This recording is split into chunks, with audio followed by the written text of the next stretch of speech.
நான் ராஜ்மோகன் என்னும் நான் சட்டப்படி அமைக்கப்பெற்ற இந்திய அரசியல் அமைப்பின் பால் உண்மையான நம்பிக்கையும் மாறா பற்றும் கொண்டிருப்பேன் என்றும் இந்திய நாட்டின் ஒப்பில்லாத முழு முதல் ஆட்சியையும் ஒருமையையும் நிலை நிறுத்துவேன் என்றும் தமிழ்நாட்டு அரசின் அமைச்சராக உண்மையாகவும் உளச்சான்றின்படியும் என் கடமைகளை நிறைவேற்றுவேன் என்றும்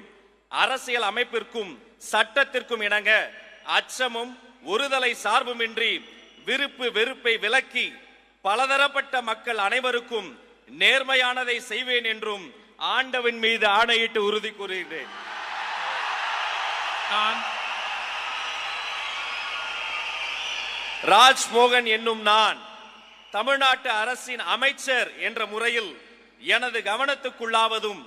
தெரிய வருவதுமான எந்த பொருளையும் அமைச்சரின் கடமைகளை உரியவாறு நிறைவேற்ற தேவையான அளவுக்கன்றி